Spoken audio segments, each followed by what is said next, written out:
On n'a plus besoin de la MINUSMA au Mali. Entre parenthèses, l'ONU. On n'a plus besoin de l'ONU au Mali. Le peuple malien ne veut plus de l'ONU. Le gouvernement du Mali ne veut plus de l'ONU. Si le gouvernement continue toujours de discuter avec l'ONU, ils attendent que le mandat finisse et aussi c'est une question politique. Sinon, en réalité, ils n'ont plus besoin de la présence de l'ONU au Mali. Eux-mêmes demandent pardon à l'ONU. Les contingents de l'ONU qui sont au Mali, qui sont basés au Mali là, prenez-les, envoyez-les en Ukraine. Aujourd'hui, c'est l'Ukraine qui a besoin d'aide. Aujourd'hui, l'armée malienne monte en puissance. Depuis que l'ONU est au Mali, l'ONU n'a jamais aidé le peuple malien à s'en sortir. Le Mali s'est toujours débrouillé tout seul. Donc aujourd'hui, le Mali, aujourd'hui, on sait que l'armée malienne est montée en puissance. Donc l'armée malienne va se débrouiller toute seule et régler ce problème. En ce qui concerne Kidal, les Maliens qui sont à Kidal et les Maliens qui sont à Bamako vont s'asseoir et discuter et trouver un accord et régler ce problème. Maintenant, en ce qui concerne les terreaux, équipés par ces personnes qu'on connaît, équipés par les ennemis du Mali, qu'ils sachent que nous sommes prêts pour eux. Voilà. Donc, aujourd'hui, l'ONU sait qu'on ne veut plus d'elle. Donc, elle veut créer des zizanies au Mali. Mais, il faut savoir une chose. Abdoulaye Diop, ministre des Affaires étrangères. Abdoulaye Diop, aujourd'hui, sort des secrets. Bon, ce sont des choses que nous avons dites, mais il faut savoir que c'est ce qu'est la réalité. Abdoulaye Diop sort des secrets, fait des révélations, nous dit qui est l'ONU. Il démontre l'ONU. Chers frères, regardez la vidéo jusqu'à la fin. Ce qui s'est passé ces jours à Moura, du point de vue du gouvernement, en attendant les conclusions des enquêtes qui sont en cours. Donc, dans la période du 27 au 31 mars, une opération d'opportunité aéroterrestre de grande envergure a été menée par les FAMA en autonome dans la zone de Moura, au cours de laquelle plusieurs combattants de groupes armés terroristes ont été neutralisés, d'importantes quantités d'armes et de munitions ont été récupérées, 51 personnes interpellées et mises à la disposition de la brigade de gendarmerie de Sévaré dans la région de Mopti. Le village de Moura a été assiégé, comme vous le savez, par des groupes terroristes affiliés à la Katiba Massina. C'est le lieu favori des grandes rencontres terroristes dirigées par Amadou Koufa et ses lieutenants. Je dois rappeler que pendant près de 5 ans, personne ne pouvait aller à Moura qui était assiégé par les terroristes. Mais où étaient ces grands défenseurs des droits de l'homme quand la population civile était assiégée pendant ces 5 ans?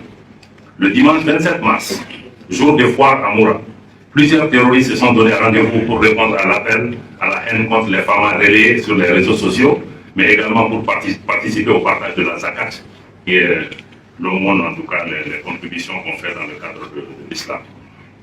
Cependant, certains pays, depuis lors déjà, depuis mars 2022, certains pays, médias et organisations adoptant une posture clairement hostile au Mali et se réclamant défenseurs de droits de l'homme soutiennent que les soldats maliens auraient tiré, déjà le conditionnel était là depuis, auraient tiré sur la population sans distinction de civils et de terroristes, annonçant un bilan déjà de 200 à 500 morts.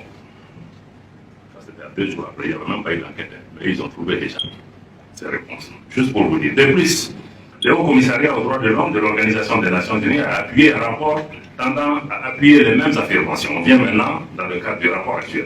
À l'examen du rapport, il ressort donc le caractère tendancieux des allégations infondées, reprenant des affirmations gratuites, des témoignages recueillis à distance et orientés. Je crois que beaucoup de Maliens étaient d'ailleurs choqués parce que quand ils ont appris, bon, on fait des enquêtes au téléphone, on appelle les gens.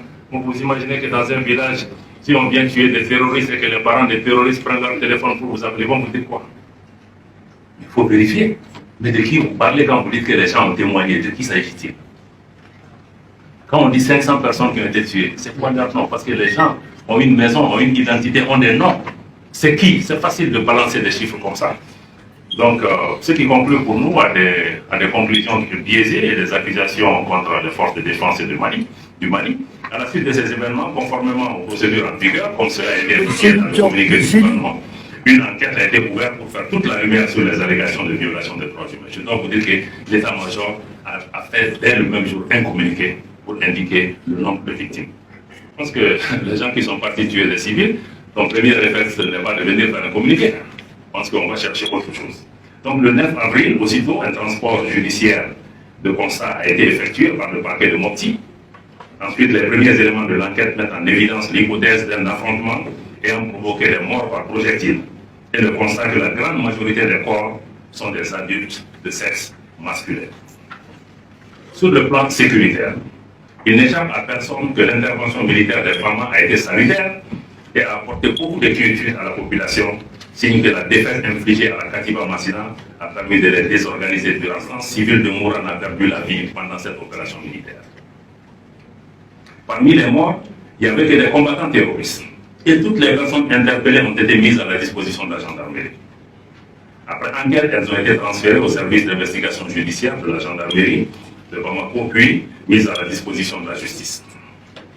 L'enquête poursuit son cours et le gouvernement du Mali est déterminé à faire aboutir cette procédure dans le strict respect des droits de l'homme et en toute indépendance.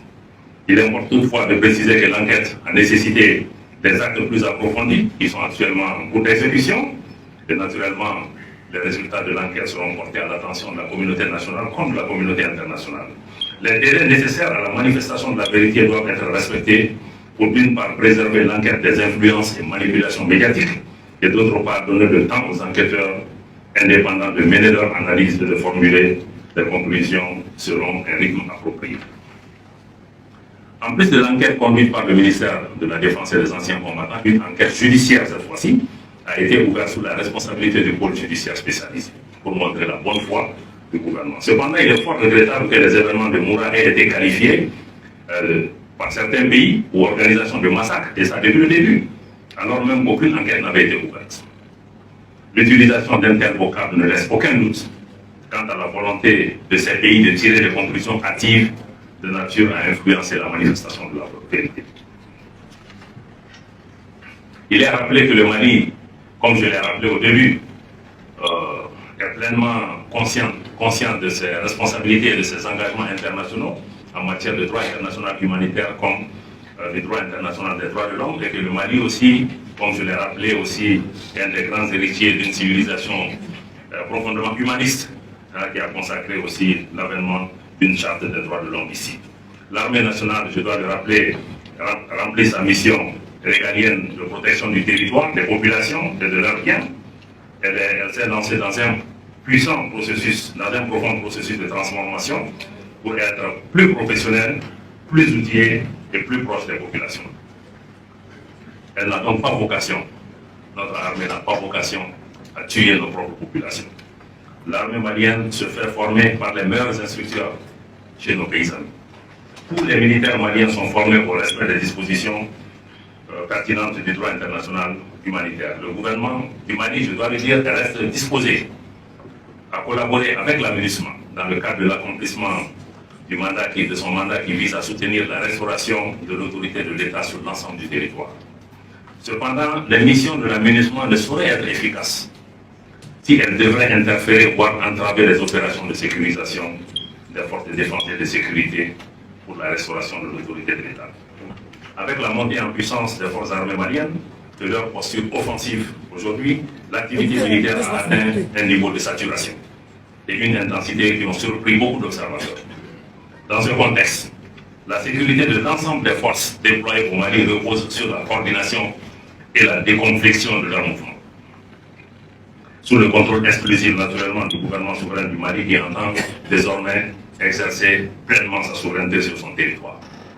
Ce contrôle s'exerce de manière objective, sans aucune volonté particulière de créer des restrictions à qui que ce soit.